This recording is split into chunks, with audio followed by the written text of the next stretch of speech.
Alléluia. Thème na biso ya ntongo lelo tozolobela la confiance en Jésus-Christ apporte la protection. Notre thème de ce matin est sur la confiance de Jésus-Christ nous apporte la protection. Donc la confiance en Jésus-Christ apporte la protection. La confiance sur Jésus-Christ apporte la protection. Na livre ya Proverbe tu autant na besoin de dans le livre des Proverbes que nous venons de lire, enfin que ta confiance repose sur l'Éternel. Je vais t'instruire aujourd'hui. Donc confiance en Yo et se reposer et pas à Zambé. Que ta confiance repose sur le Seigneur. Abinase, je vais t'instruire aujourd'hui. Il dit en bas, je veux t'instruire aujourd'hui. Donc la Guinée instruire aujourd'hui. Il va pas t'instruire demain, il va t'instruire aujourd'hui. Oui. Oui. Toi. Toi. Ça voudrait dire que la parole d'aujourd'hui est pour toi. Alléluia. Amen. Pourquoi osons parler sur la confiance à l'Éternel? Pourquoi parlons-nous sur la confiance sur l'Éternel? Si nous regardons nos aînés comme Abraham, notre patriarche, notre père de la foi, le père de la foi, Abraham avait confiance en Dieu. C'est pourquoi nous aussi, comme étant des chrétiens, nous devons poser notre confiance sur Dieu.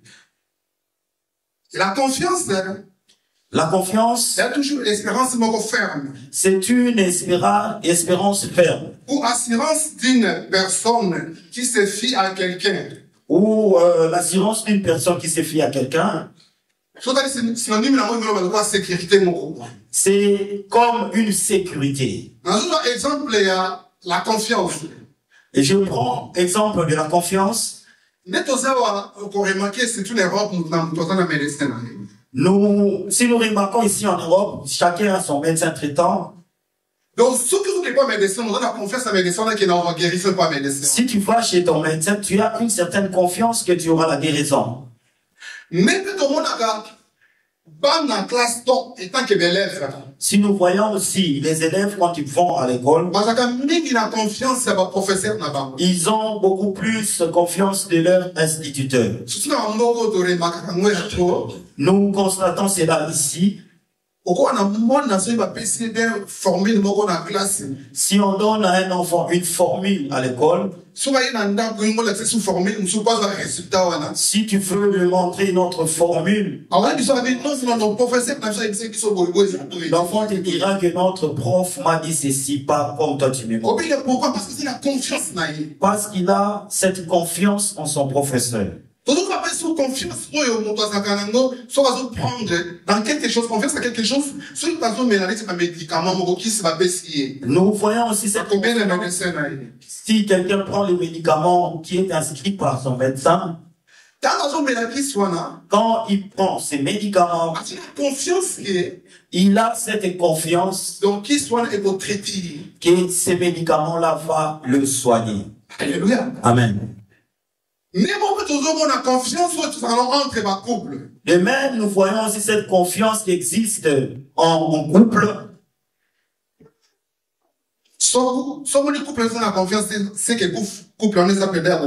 Si un couple n'a pas la confiance en eux, c'est un couple mort. Je peux vous donner un exemple de la confiance. Si aujourd'hui je suis devant vous pour prêcher, c'est cette confiance que qu'on a avec le pasteur. C'est cette amitié que nous avons avec les pasteurs qui est fondée sur la confiance. Et cette amitié, cette confiance est réciproque. C'est pourquoi il a permis ce matin que je sois devant vous pour vous prêcher. Alléluia. Amen. Est-ce que vous comprenez notre Est-ce que vous me comprenez? Mais les deux ont remarqué que dans l'église de Dieu, et aujourd'hui nous constatons dans l'église de Dieu, nous venons à l'église, quelqu'un de nous venons prier, mais nous n'avons pas cette confiance en Dieu. La confiance en soi. Et nous voulons parler aussi de la confiance en soi. Il y a plusieurs personnes qui n'ont pas confiance en eux-mêmes. Même s'il fait quelque chose, il ne croit pas qu'il peut réussir en quelque chose. Beaucoup de gens sont comme ça. Il y a plusieurs personnes qui sont de la sorte. Ils n'ont pas confiance en soi. Il ne croit pas en lui. Si quelqu'un n'a pas confiance en lui, ça sera possible qu'il ait confiance à une autre personne ou en Dieu. C'est pourquoi je te demanderai ce matin. Sois confiant en toi-même d'abord et aie confiance aussi en Dieu. Quels sont les fondements de la confiance? Bien aimé, quels sont les fondements de la confiance?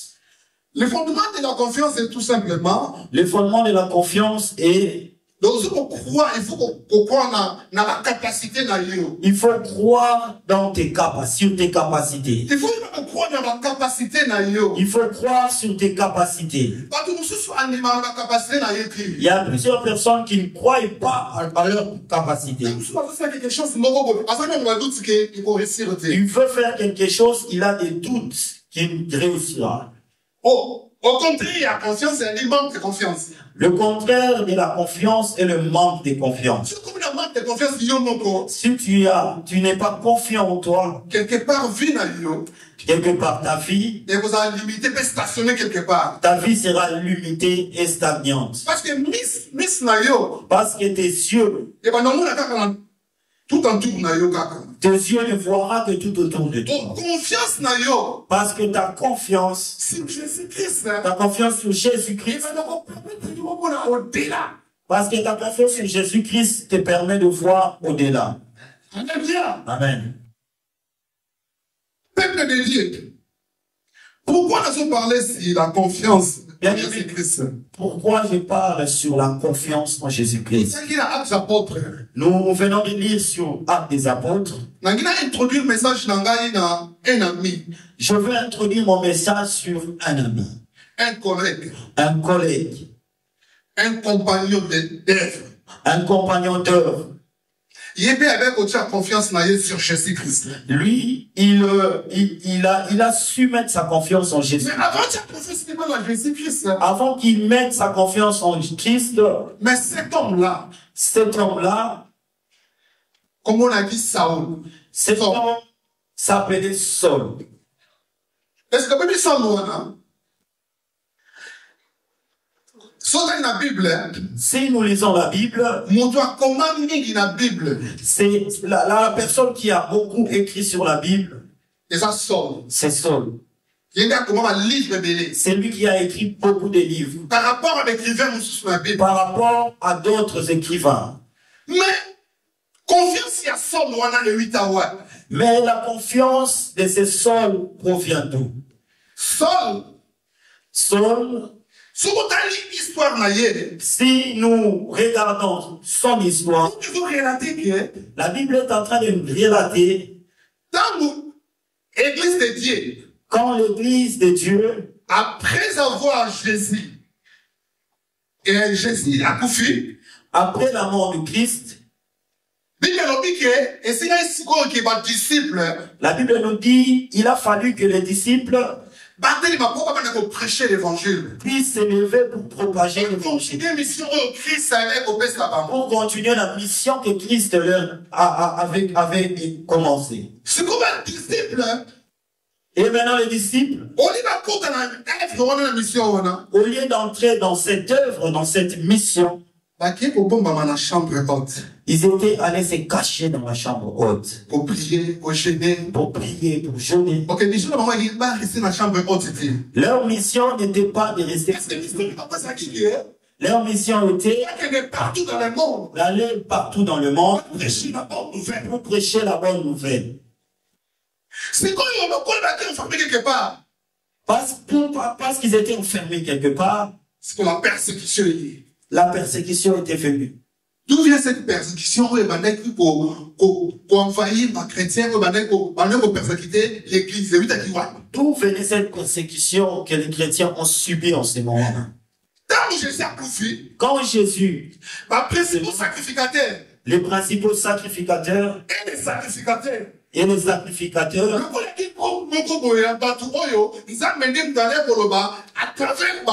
parce que c'était un groupe de gens qui parlaient de la part de Dieu. Quand Jésus a commencé à prêcher la bonne nouvelle, c'était ces gens qui ont accusé Jésus. C'était les Juifs. Ce sont ces gens qui ont livré dans les mains des Romains. Dans cette époque, là, dans l'Asie mineure, c'était sous l'emprise des Romains. Donc l'Italie l'Italie avait envoyé des gouverneurs. Ce sont ces gens-là qui ont envahi l'Asie mineure. C'était des gouverneurs. Tous ces Hébreux qui travaillaient étaient obligés de payer des impôts chez eux. Même Jésus-Christ, notre Seigneur, il est né sous cette emprise des Romains. Amen. Ces Romains-là, ils n'avaient pas de problème avec les Juifs. Eux ne regardaient que leurs propres intérêts. Mais quelque part, il y avait des Juifs qu'on appelle les sacrificateurs qui représentaient le peuple. Ce sont eux qui voyaient. Il faut que la gloire puisse leur donner. C'est pourquoi quand Jésus a commencé à prêcher, ils étaient obligés de les sacrifier chez eux. Que le Romain puisse le sacrifier. Ce sont ses propres frères. Bien aimé, dans la vie chrétienne, tu peux rencontrer un entourage. Tu peux rencontrer un ami. Ton frère. Peut-être ton frère. Ta sœur. Il peut aussi te livrer. Il peut te combattre. Mais ce que ça, la confiance, c'est pas ma santé. Et parce que malgré tous ces combats, la victoire est certaine. La victoire est certaine. C'est seul un jeune garçon. Un jeune garçon. Il est allé voir. Naba, Juif. Il est allé voir les Juifs. Qui étaient contre cette forme d'évangile qui s'est. La Bible nous dit. Les jours où on lapidait Étienne. Les jours où on lapidait Étienne. Les jours où on lapidait Étienne. On a arrêté Étienne pour qu'on puisse jeter sur lui les pierres. Avant qu'on puisse les lapider, on l'a déshabillé. Étienne était l'un des disciples de Jésus-Christ. Lui aussi prêchait l'évangile. Il faisait des miracles. Il guérissait les gens. Mais à cause des miracles, qu'il était en train de ça ne plaisait pas aux sacrificateurs. Ça ne plaisait pas aux sacrificateurs. Il voulait qu'ils puissent arrêter ces vents. C'est pourquoi quand les disciples de Jésus s'étaient élevés, c'est pourquoi les sacrificateurs, ils sont allés coopérer avec les Romains pour arrêter cette bonne nouvelle que Jésus-Christ a ramenée sur toi. Et la Bible nous dit, quand on est en train de lapider Étienne, on l'a déshabillé, on a pris ses vêtements, on est allé le donner à un jeune garçon. Ce jeune garçon a tenu ses vêtements, il regardait ses grands en train de lapider Étienne. Étienne Y a-t-il qui n'avait rien, il n'avait pas pour changer la vie, qui est venu pour bénir les gens, pour venir pour transformer la vie, qui est venu pour la gloire de Dieu. Ces jeunes garçons en tenant ces vêtements, bien aimé, mon message, je veux le faire entrer dans le parcours de Saul, pour comprendre que toi aussi tu as de la valeur. Alléluia. La Bible nous dit, Saul, quand tu as grandi, il était jeune, il s'est dit, parce que l'évangile et la Christ est comme peste. L'évangile de Christ était comme une peste. Quand les disciples étaient en train de prêcher, ils contaminaient. Il faut que nous puissions arrêter ces vents. Saul s'est levé. Il est allé demander chez les sacrificateurs, chez les Romains. Il a pris un groupe de militaires. C'était l'église de Dieu, le chrétien. Bien aimé, pourquoi j'introduis ces messages? Je veux te montrer quelque chose. Nous, les chrétiens, nous prions. En nous, nous avons toujours des culpabilités. Ah, le mal que j'ai fait, mais mon péché, les erreurs, les défauts. La bonne nouvelle. Moi, je t'amène la bonne nouvelle pour te consoler, pour te donner la vie. Vous voyez Saul, il s'est levé pour persécuter l'église de Dieu. Laisse-moi te dire. Peut-être aujourd'hui tu persécutes l'église de Dieu. Peut-être quelque part dans le pays Afrique qui persécuter l'église de Dieu. Peut-être il y a quelqu'un en Afrique qui persécute l'église de Dieu. C'est différent. Avec ce que Saul a fait. La différence c'est quoi? Parce que pour Saul, c'était une église qui venait de commencer. C'était une église qui venait à peine de commencer. Saul s'est levé pour persécuter l'église de Dieu. Pour persécuter cette église de Dieu. Leur travail était. Ils entraient dans les synagogues. S'ils voient des gens en train de prier, ils tabassaient les mamans. On le prenait, on le mettait en prison. Et comprenez un peu de ces péchés que Saul était en train d'effectuer. Je parle sur son parcours.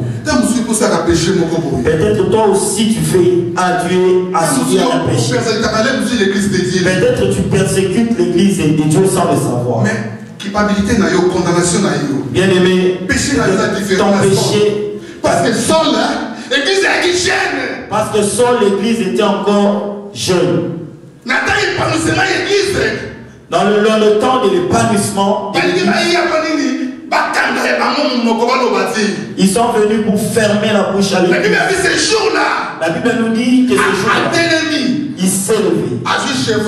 Il a pris son cheval. Il allait vers Damas. Il a entendu qu'il y a certains chrétiens qui se en cours de route. Il allait en cours de route. Je me suis demandé s'il était militaire ou qui. Si c'était un militaire, on avait compris. C'était juste un actif. Encouragé. Pour faire la volonté des sur un certain nombre. Sur un ordre. Combattre l'église de Dieu. L'église de Dieu, on ne le combat pas. Alléluia. Amen. Si tu combats l'église de Dieu, tu combats Dieu lui-même. Il a pris son cheval. Saul. Il allait vers Damas. Quand il allait vers en cours de route avec la Bible dit qu'il y a un éclairage qui est apparu. Cet éclairage les a frappés. Ils étaient à cheval, tous étaient tombés. Dans cet éclairage, il a entendu une voix. Saul. Pourquoi me persécutes-tu? Alléluia. Amen. Bien aimé, si tu persécutes un enfant de Dieu, tu ne persécutes pas. Tu persécutes plutôt Dieu. Si quelqu'un te persécute, tu ne persécutes pas. Tu persécutes Dieu. Touche pas les enfants. Dieu. C'est lui qui te touche. Va rencontrer le Seigneur. Va rencontrer le Seigneur. Jésus dit, Saul, pourquoi me persécutes-tu? Il était tombé par terre. La Bible nous dit, ses yeux étaient ouverts, mais il ne voyait plus. Est-ce que vous me comprenez? Ses yeux étaient ouverts, il ne voyait plus. Tout celui qui combat ta vie, à cause de la vérité que tu as en Christ, Dieu va venir. Il ne fera plus. Il ne va plus voir. Mais grâce que Paul avait, mais quand Paul était devenu aveugle, il était devenu aveugle. La Bible nous dit il devait rencontrer Ananias. Quand il est allé rencontrer Ananias, Dieu est en train de dire Ananias va prier pour une certaine personne du nom de Saul. Et écoutez le langage d'Ananias. C'est Dieu qui l'a donné cet ordre. Écoute ce langage d'Ananias. Il dit, Seigneur, je connais cet homme très bien. De telle façon qu'il a persécuté ton Église. Dieu a dit non. Tu vois cet homme-là, cet homme-là, le pécheur que tu vois. Moi, le Seigneur, je l'ai choisi. Mon sacrificateur. Pourquoi bien aimé tu veux toujours regarder le passé d'une personne? Oh, cette sœur-là était une pute. La Bible dit si quelqu'un est en Christ, il est devenu une nouvelle création. Une nouvelle création. Les choses anciennes sont passées. Toutes les choses sont devenues nouvelles.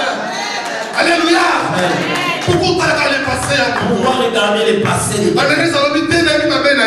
Ananias a dit, je connais tous les mal. Je vais prier pour lui. Pourquoi, Seigneur? C'est Dieu qui connaît le cœur de tout un chacun. Bien-aimé, ne méprise personne. Ne considère personne. Parce que surtout les chrétiens. Nous, surtout les chrétiens. Nous, les chrétiens. Il y a beaucoup, tous ceux qui critiquent beaucoup plus les pasteurs, ce sont des chrétiens. Et eux aussi suivent ce que les païens disent. Je veux te dire, si quelqu'un est venu vers Dieu, Dieu dit que sa bonté et sa miséricorde il renouvelle chaque matin. Si hier tu étais un criminel, si hier tu étais une pute, mais aujourd'hui, quand tu as mis tes pieds dans cette maison, si tu as la confiance en Dieu, moi je te vois ça. Tu es saint. Tu es saint. Alléluia. Amen. Si Saul, aujourd'hui on l'appelle. Mais comment on a dit Saul? Hier il était seul. Il a persécuté l'église de Dieu. Il a persécuté l'église. Il a pris les gens même le il lapidait les chrétiens. Il les mettait sous les chaînes. Saul le faisait. Mais aujourd'hui toi juste sur cette parole de Saul, sur ce qu'il a été. Nous sommes en train de prêcher sur ça. Mais tu ne crois pas que ton péché tu crois pas que Dieu n'a pas pardonné au peuple de Dieu. Alléluia. Amen. voir dans la sainteté. Regarde pas. Il va prier pour lui. Quand on a prié pour lui, on va prier pour lui. La Bible a dit que ses yeux étaient ouvertes, mais il voyait pas. Alors on a prié pour lui. Afin que ses écailles puissent tomber. La parole de Dieu. Pour voir que tu es saint. Alléluia. Amen.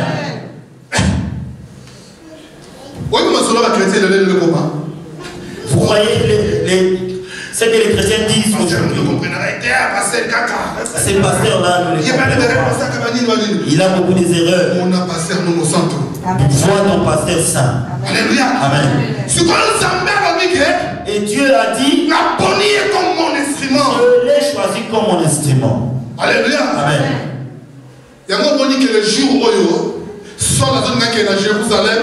C'est pourquoi le jour où Saul allait pour aller rejoindre les disciples de Jésus, les disciples étaient en train de trembler. Il se disait que ce type a pris cette maman et l'a mis dans la prison. C'est lui qui a pris cette papa et l'a jeté en prison. Il a pris l'enfant de terre, il l'avait mis en prison. Et ils étaient en train de trembler. Mes frères, accepte ton frère dans un bon cœur. Vous voyez l'apôtre Paul, quand les écailles étaient en train de tomber sur ses yeux, il traversait cette conversion. Alléluia. Amen. Conversion. La conversion, c'est un mot qui vient du grec, qui veut dire kérosène. C'est vider. Ça veut dire se vider d'eux. C'est dépouiller d'eux. C'est dépouiller d'eux. C'est pourquoi le même Saul a dit, les choses qui étaient comme un intérêt, un gain pour moi, ce qui était un gain pour moi, je le considère aujourd'hui comme une perte. À cause de Jésus-Christ. Alléluia. Ce qui était comme un gain pour toi, peut-être l'escroquerie, ou bien l'échec, peut-être.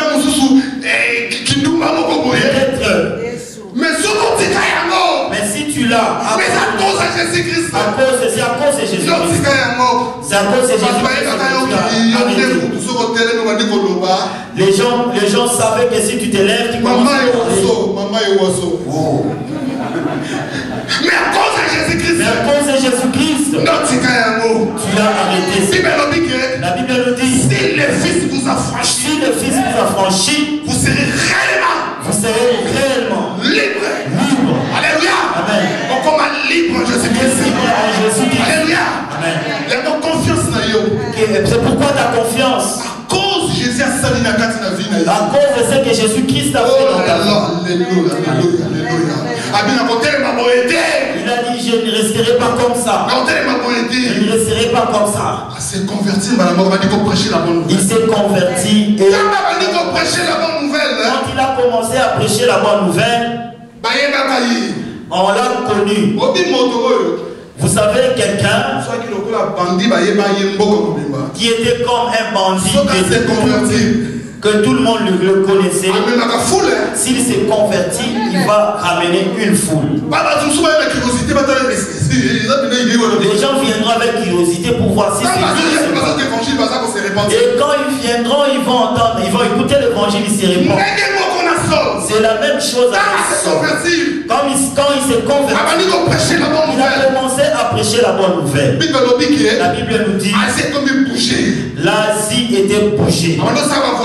Il a commencé à faire des voyages. Il a fait son premier voyage. Il a fait son deuxième voyage. Son troisième voyage, dans tous ces il prêchait la bonne nouvelle. Il le prêchait, c'est Jésus. Il a dit qu'il a rencontré ce Jésus. Il m'a parlé. Oui. Jésus le bel Si j'ai dit à quelqu'un rencontré Jésus, l'apôtre Paul dit si je vis, ce n'est plus moi qui vis, c'est Christ qui vit en moi. Il y a certaines personnes qui cherchent Jésus à l'église. Je veux venir à l'église pour chercher Jésus. Tu veux chercher Jésus? Non. Tu marches avec lui. Tu dors avec lui. Tu travailles avec lui. Tu prêches avec lui. Dans ton entreprise. Tu es avec lui dans ton entreprise. Attends pour le Seigneur.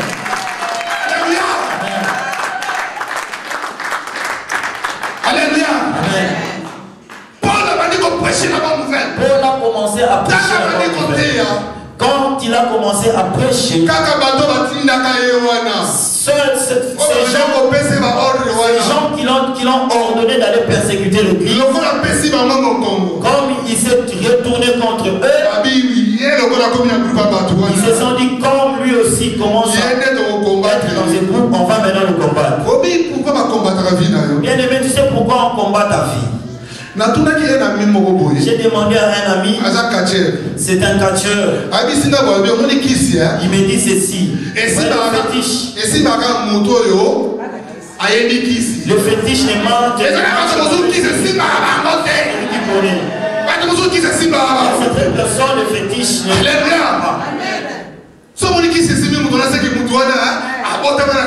Si tu veux voir que quelqu'un est fétiche,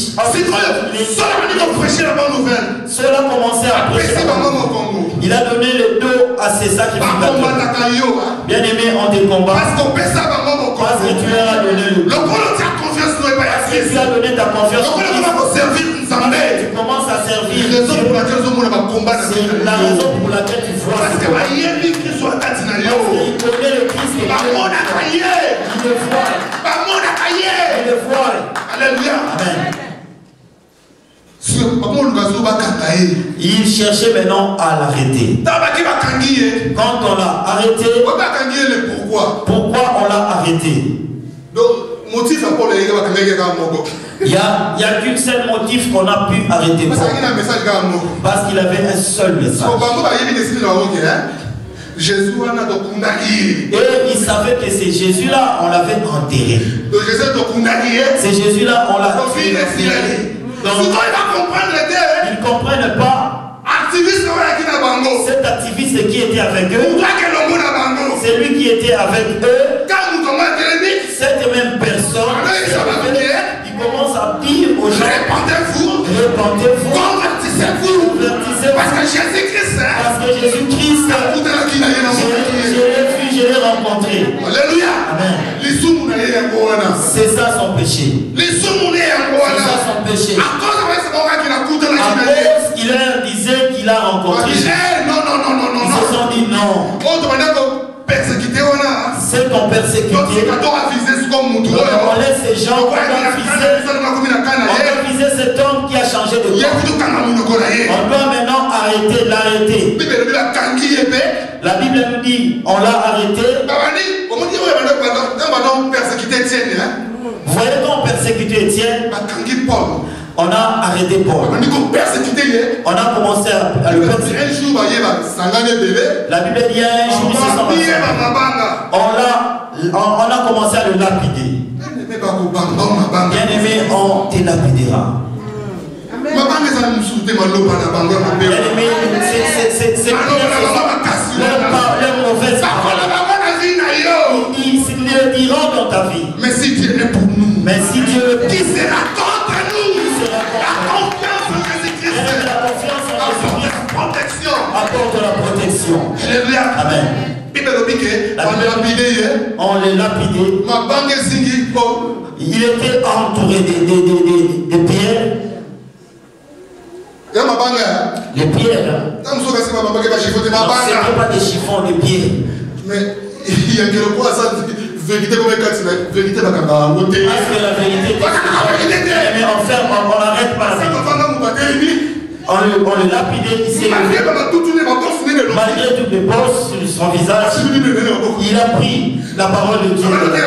Il a recommencé à le prêcher. Jésus, c'est quoi?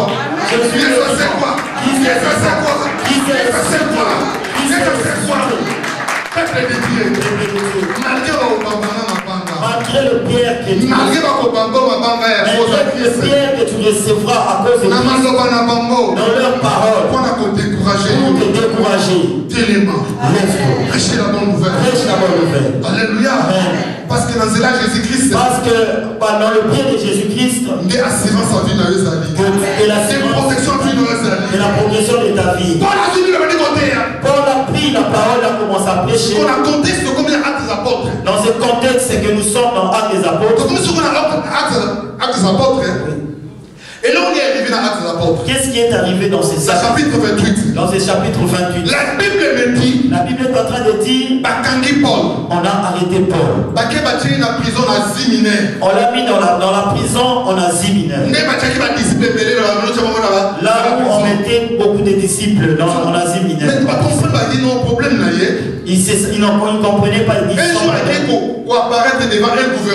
Un jour, il est allé apparaître devant un gouverneur. On lui demande, explique-nous quel est ton problème.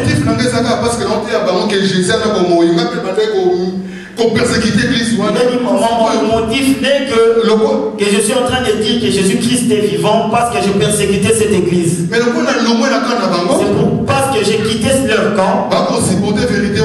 Ils ne supportent pas cette vérité. C'est pourquoi ils me persécutent.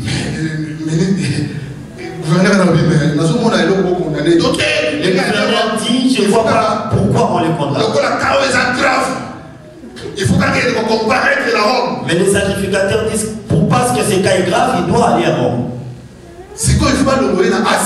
On devait le prendre de l'Asie pour comparaître à Rome. Et le ramener à Rome pour aller comparaître. Étant qu'il a dit prisonnier. Il devait aller étant que prisonnier. Je vous avais dit, dans le ministère de Paul, il a fait un premier voyage. Il a prêché la bonne nouvelle. Il guérissait les malades. Il guérissait.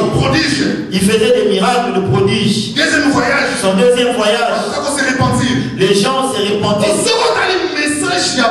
Si nous regardons ce message de Paul, c'était un peu différent avec les disciples de Jésus. Pourquoi? Parce que le message à la disciple, les messages des disciples, ils allaient seulement prêcher les Juifs. Les Juifs. Parce que ils allaient prêcher les Juifs. Mais c'est quoi le message à Paul? Mais le message de Paul, qui s'attire au-delà. Qui l'a envoyé au-delà. Qui doit. C'est parce que ces païens étaient des noms. À qui là il est péché. Pour accepter Jésus-Christ comme Seigneur. Pour accepter Jésus-Christ comme Seigneur. Pour leur salut. Alléluia. Amen. Et comme ils sont graves, c'est devenu grave pour eux. Au lieu qu'ils puissent s'arrêter sur nous les Juifs, il a franchi les limites, il est allé jusque chez les païens. On l'a arrêté. Durant son troisième voyage, il devait aller à Rome. La Bible nous dit, quand on a arrêté Paul, il n'était pas seul. Il y avait plusieurs pour aller comparer. Et ces voyages, la Bible appelle cela 4 voyages missionnaires de l'apôtre Paul.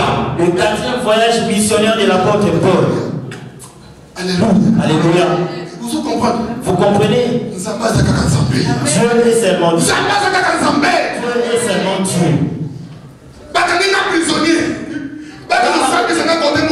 Un prisonnier, on veut aller, qui puisse aller comparaître. Mon sort, je ne le connais pas. Mais cet homme l'a dit. Je l'ai choisi comme mon serviteur. Et cet homme a compris. Cet évangile à Rome n'est pas encore. Il doit tuer Aaron. C'est pourquoi, étant que prisonnier, parmi les prisonniers, il va prêcher la bonne nouvelle. Il va prêcher la bonne nouvelle. Vous avez 4 voyages missionnaires. Alléluia. Amen. Et c'est la difficulté, mon souci. Bien aimé, il y a certaines difficultés. Et c'est la maladie, mon souci. Il y a certaines maladies. N'est pas dans ta vie pour te nuire. C'est pour manifester rien que la gloire de Dieu. Il y a certains voyages. Tu regardes ces voyages. Tu vois comme si ces voyages étaient un échec pour toi. Dieu t'amène pour voir sa gloire. Nous, quand on était en Afrique, on voyait l'Europe comme le paradis. Mais si tu vas quelque part à l'Europe, vous allez voir, constater qu'il y a des clochards. Alléluia. Amen. C'est que ton voyage, c'est Dieu qui te conduit. C'est Dieu qui te guide. Alléluia. C'est pour l'apôtre Paul. Bien-aimé apôtre Paul, dans le navire, parmi les prisonniers, lui aussi prisonnier. Mais on est en train de dire qu'il est allé prêcher la bonne nouvelle. Ne compare pas ta vie à chacun d'entre nous a sa position. Chacun de nous a son rôle sous la terre. Alléluia. Amen. Il y a certaines personnes, leur souffrance, c'est son chemin de la gloire. Alléluia. Amen. Vous savez pourquoi j'ai dit cela? Je vais te donner l'exemple d'un frère dans la Bible. Quand Dieu veut établir David comme roi, parce que je ne sais pas si Dieu l'a ramené la couronne et l'a mis sur lui. Non. Vous savez ce que Dieu a ramené? Goliath. Il a ramené Goliath. Amen. Il y a le roi qui est couronne. Vous savez, le Goliath. Lui croyait qu'il devait recevoir la couronne, mais Dieu l'a ramené Goliath. Peut-être dans ton parcours. Pour que Dieu t'amène à la gloire. Tu attends la couronne. Dieu te ramène. Il te ramène Goliath. Alléluia. Amen. C'est pourquoi tu vois ces problèmes. Tu vois ces difficultés. Cette souffrance.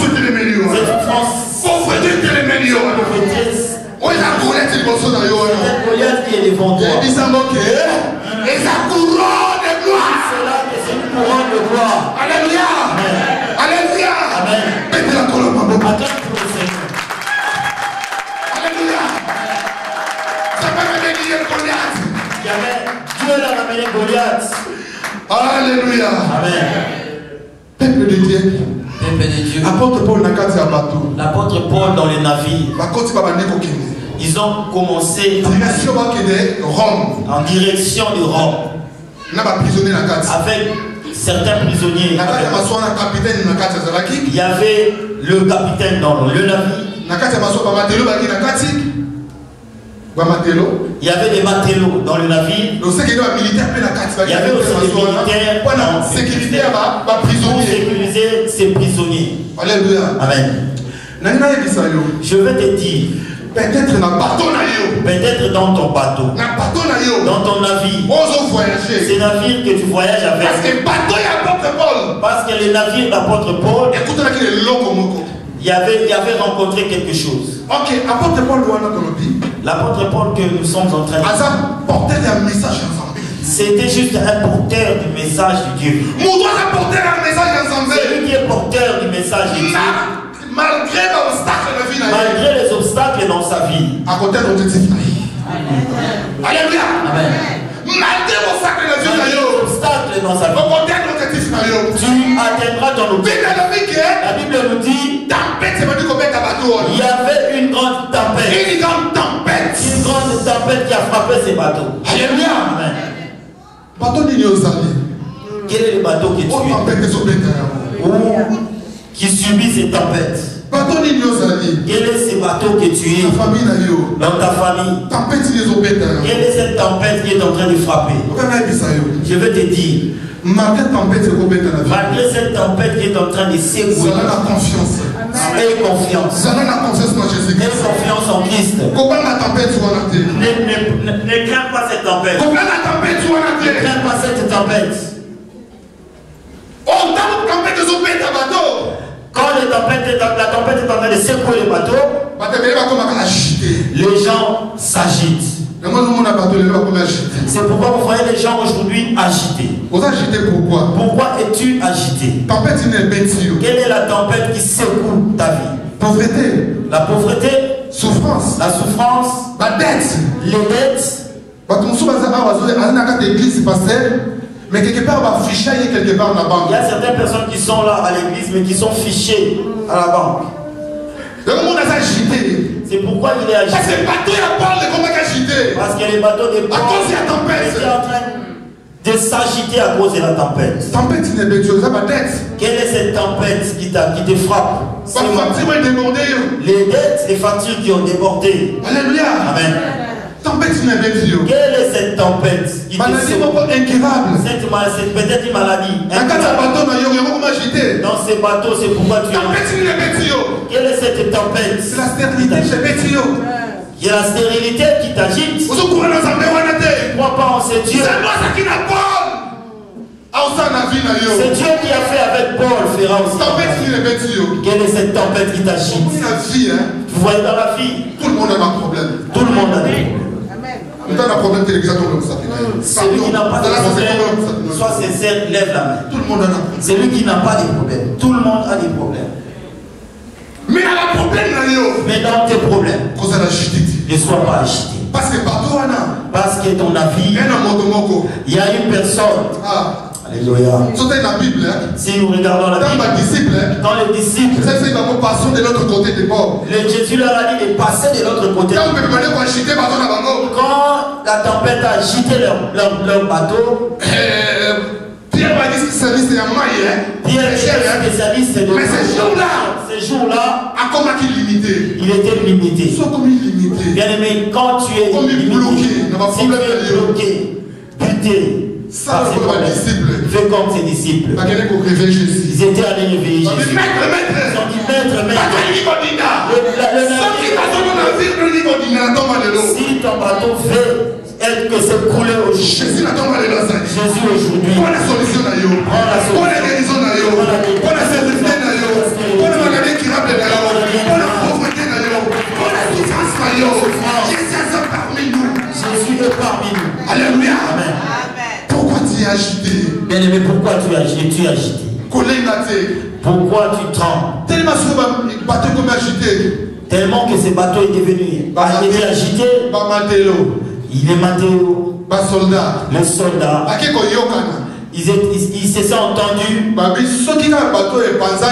Si ce bateau est en train de naufrager, si ce bateau fait le naufrage, les prisonniers vont fuir. Quel est le rapport que nous avons donné là-bas?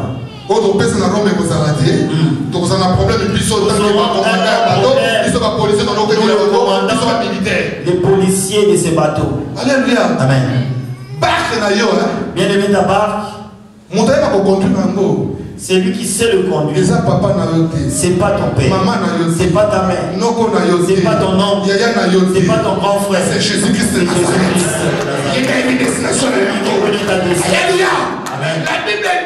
La Bible dit, quand ils ont pris cette idée, tous les prisonniers, ils ont eu cette idée, y compris Paul. Est-ce que Moutouoy a sa portée la parole de Dieu? Bien aimé, est-ce que c'est lui qui est porteur de la parole de Dieu? Qui es-tu? Qui es-tu? Pour le toucher. Qui es-tu? Pour le toucher. Alléluia. Je voudrais le comprendre. S'ils avaient eu cette idée, pour faire comme le bateau de Jonas, parce que le bateau de Jonas, Quand ils ont vu cette tempête, ils ont jeté la cargaison dans l'eau. Ils se sont dit, c'est toi. Non, moi j'ai pris les dieux d'Israël. Alléluia. Amen. Attention avec celui qui prie les dieux d'Israël. Attention avec qui est parmi nous.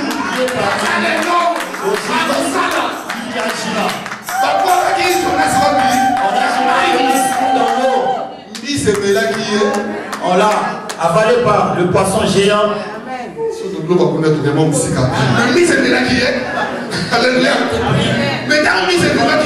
Quand il a été dans le poisson, est-ce qu'il y a 4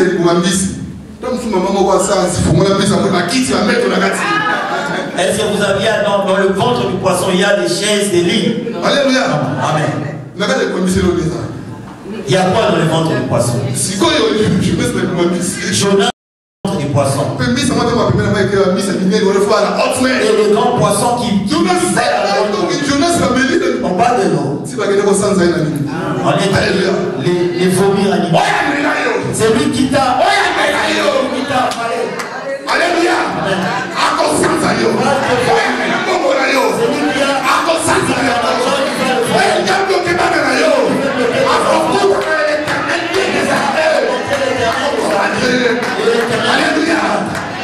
Alléluia. La Bible nous dit, ils ont pris. Ils voulaient tuer tous les prisonniers. Écoute la parole de l'apôtre Paul. Capitaine. Il a dit au capitaine, si vous essayez de tuer une personne dans ces navires, il n'y a personne qui sera vivant. Nous tous nous mourrons. Ne touchez personne. Mais dans ma parole que je suis en train d'élever. Et tu peux te dire que le pasteur, oui, on est avec lui, lui aussi. Il y a la parole de Dieu en moi. Il y a la parole de Dieu en moi. La Bible nous dit. La confiance à Dieu, la Bible dit, si vous êtes confié. 2 Chroniques 27, c'est le dit. Confiez-vous à l'Éternel. 2 Chroniques 20. Confiez-vous à l'Éternel, vous serez. Confiez-vous à l'Éternel. Vous serez affermis. Confiez-vous à ses serviteurs. Et vous réussirez. Alléluia. Amen. Donc votre réussite. Bien aimé, votre réussite. C'est dans les mains. Ce qu'on récite, c'est dans le bateau. Et la récite dans le bateau. C'est l'expérience au capitaine. C'est l'expérience. Bien aimé. Ton bateau, l'expérience. Pas c'est cette tente. C'est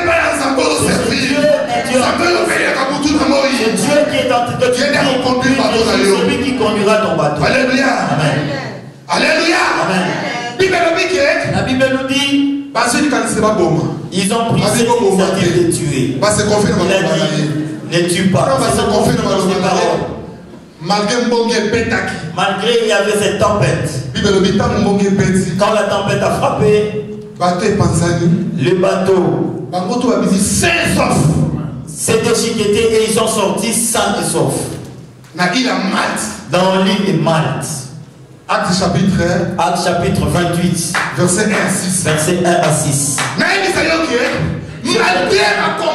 Malgré tes combats, malgré ta persécution, malgré ils feront des complots, malgré ils feront des réunions contre toi, tu seras sain et sauf.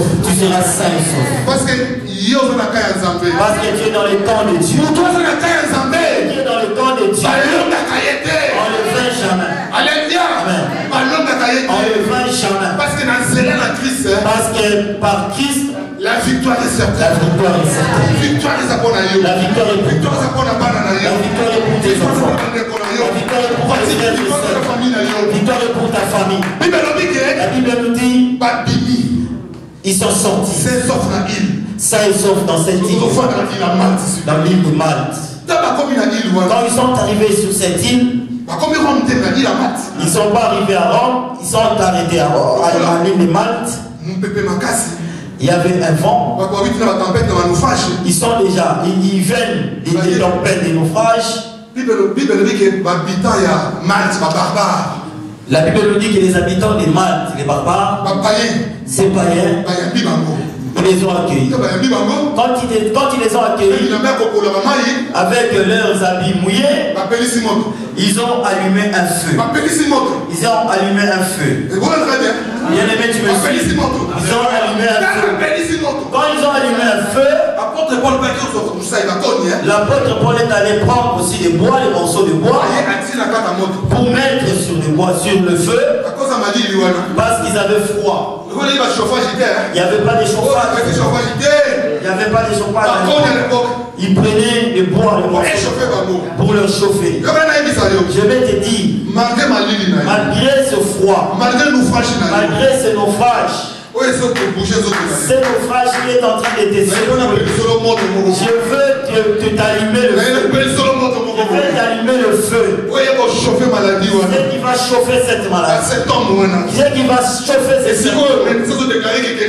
C'est là où le médecin dit que la guérison n'existe plus. C'est que ton entourage dit fois que c'est fini.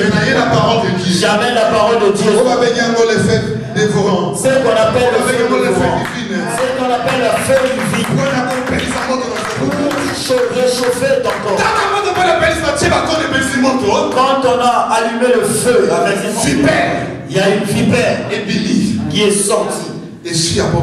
Cette vipère a mordu l'apôtre Paul. Cette vipère a mordu l'apôtre Paul. Écoutez le langage des barbares. Assurément. Cet homme, il est criminel. Nous avons vu le pasteur à l'hôpital. Il ne s'est pas arrêté, il y a aussi des problèmes dans sa vie. Ce pasteur-là, il a beaucoup de problèmes. La Bible dit, ceux qui veulent vivre, une vie à piété en Jésus-Christ, ceux qui étaient seront persécutés. La Bible dit, ceux qui vivent en Jésus-Christ, celui qui est à cause de la persécuté, il sera persécuté. La persécution, bien aimé, la persécution, les tribulations, et ça part à la chrétien. C'est pour le chrétien. C'est la part des chrétiens. Bien aimé, mais malgré la persécution, malgré les persécutions, mais la confiance en Jésus-Christ. La confiance en Jésus-Christ. Dieu va changer. Dieu va changer. Dieu va changer. Dieu va modifier cette situation. Quelle est cette situation que tu es en train de traverser? La vipère l'a mordu sur la main. Il commence à parler. Oh bien aimé, il changera le langage. Ceux qui voient ta vie dans cette position négative, dans leur parler pour parler. Les gens qui te méprisent, les gens qui te déconsidèrent, les gens, même si les gens te déconsidèrent, mais il y a quelqu'un qu'on appelle Yeshua, Jésus-Christ.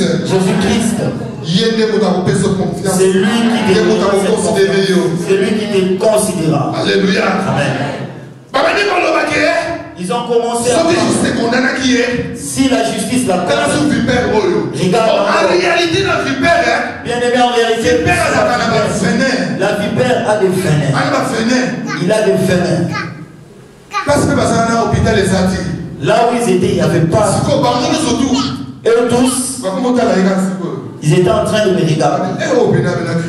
Ils se disaient que cet homme est un criminel. Il y a des gens qui peuvent dire aussi passer en leur voix. Bien-aimé, change ton langage. Regarde ton chrétien dans un bon. Vois ton frère comme étant un saint. Alléluia. Amen. Il regardait et il parlait.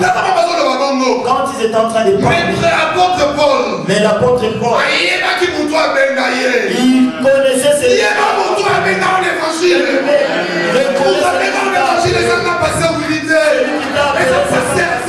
c'est pas passé dans l'évangile, c'est Jésus-Christ. Alléluia. Amen.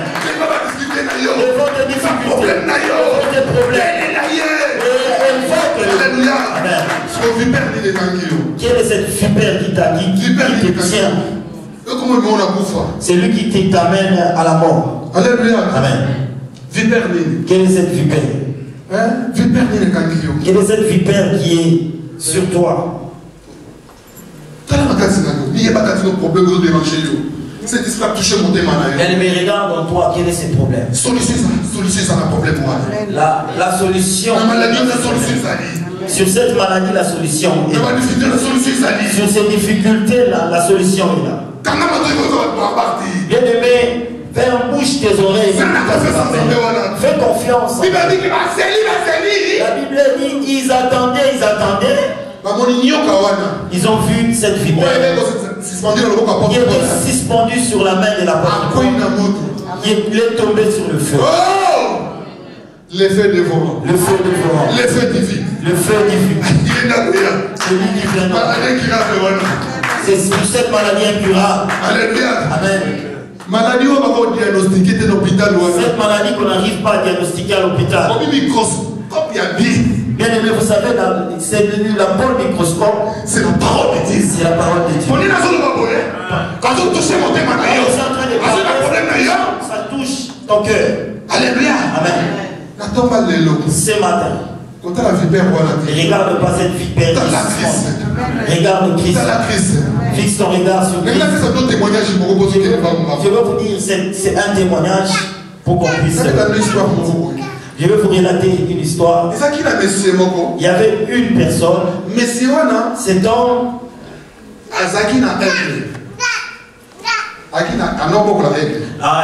Cet homme avait un aigle chez lui.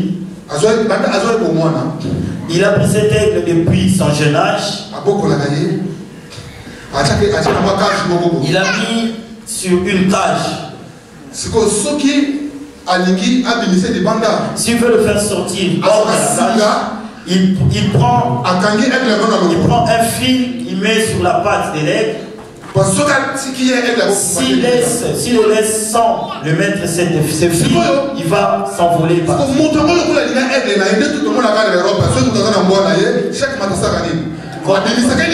Comme nous voyons aussi en Europe, ceux qui ont des chiens, ils les font sortir tous les matins dehors.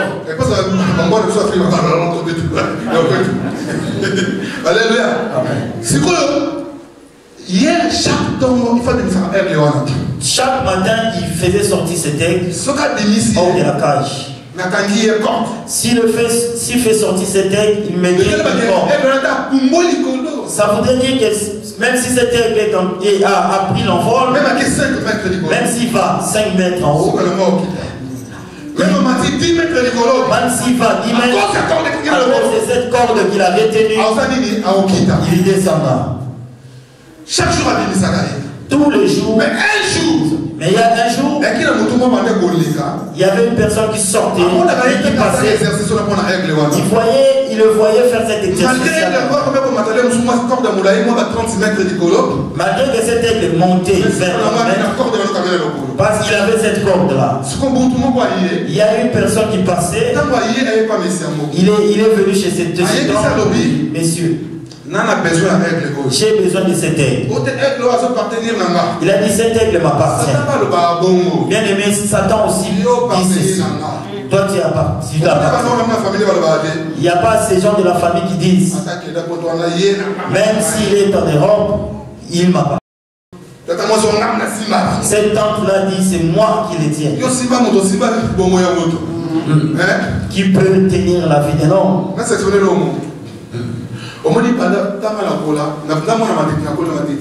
Moi j'ai grandi à la commune de Matete, à Kin. C'est un quartier de gangsters. Moi j'avais cette habitude. Je ne voulais pas entendre qu'il y a un féticheur. Si je voyais un féticheur, j'allais, je les tabassais. Mais dans notre quartier, ils avaient peur des féticheurs. Moi, je les tabassais. Je me souviens un jour, je me souviens, on est allé nous laver dans une rivière de Chili. On a vu quelqu'un qui faisait des cérémonies, un temple, des bougies. On allait nous baigner dans cette rivière pendant les vacances. En venant en Seigneur, les gens ont vu, ils ont eu peur. Quelqu'un faisait des cérémonies. Quand il faisait, il mettait des billets, des pièces. Quand je suis arrivé là,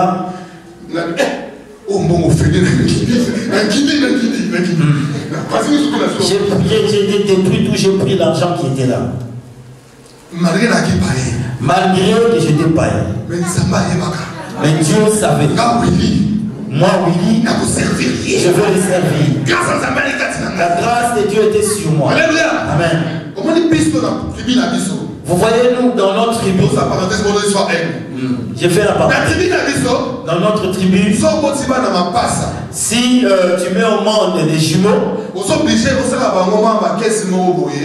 tu es obligé de faire des piquets. Chaque samedi, si tu vends, tu dois mettre des pièces dans ces pièces. Et on donne à ces enfants-là. Les jumeaux dans notre famille, dans notre tribu, c'était vraiment, ils avaient vraiment de l'argent sur. Donc la famille, tous ceux qui faisaient des activités, si tu prends cet argent, tu touches à cet argent, la première réaction, ils vont voir qu'il y aura des abcès. Tu dois aller confesser chez la maman. Et maman, la maman,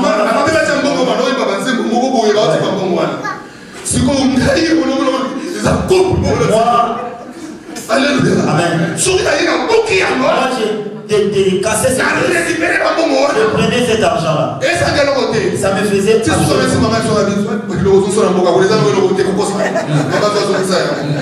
Alléluia. Amen. Vous allez sur les règles. C'était ces messieurs. J'ai besoin de cet aigle. J'ai besoin de cet aigle. Il m'a dit donne-moi l'argent. Il a donné l'argent. Quand il a donné l'argent, il a acheté cet aigle. Quand il a acheté cet aigle-là est devenu à lui. Cet aigle est devenu à lui. Il s'est dit, comme je connais l'aigle, l'aigle n'est pas comme le vautour. Alléluia. Amen. Le vautour attend qu'on puisse éduquer des choses pour lui. L'aigle ne mange pas. C'est la parole qui n'est pas parce que le véritable aigle, c'est Jésus-Christ. On a pris cet aigle. On a dit que ça, c'est pas son environnement. Il faut le sortir dans cette cage. Il a pris cet aigle. On l'a libéré. Quand on a libéré cet aigle, l'aigle est habitué à suivre dans cette cage. Il a tourné. Et enfin, il est retourné dans la cage. Découvre-nous ta ignorance utile. Amen. Alléluia. Amen. On s'est libre en Jésus-Christ. Libre en Jésus-Christ. Alléluia. Amen. Qui est devenu sur la croix. Il t'a délivré. C'est pourquoi vous voyez Paul, malgré ce serpent, malgré cette vipère, c'était du sang. Ces gens-là ont changé leur langue. Ils se sont dit, ils ont compris que cet homme, il est de Dieu. Ceux qui attendent la mort, ceux qui attendent ta souffrance, ils vont changer leur langage. Ils vont comprendre que tu es de Dieu. C'est pourquoi l'ignorance ne peut pas être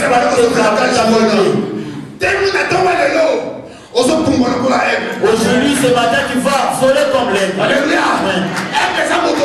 L'aigle, c'est quelqu'un qui affronte les tempêtes. Qui affronte les problèmes. Amen. Ici, on est représenté certaines personnes qui vivent que dans les mois. Amen. J'ai un ami qui vit. Si on le paye à la fin du mois, comme lui dans la banque, il a déjà beaucoup emprunté. Quand on le paye, la banque retire. Quand je veux le consoler, ta vie va toujours dans les moins. Alléluia. Amen. Je veux te dire, il y a une personne qui enlève les gens dans les moins. Bien aimé, prends conscience. Dans le chemin de cet homme. Il va changer l'histoire de ta famille. Il va changer l'histoire de ta famille. Lève-toi comme un aigle là où tu es. Acclame pour le Seigneur.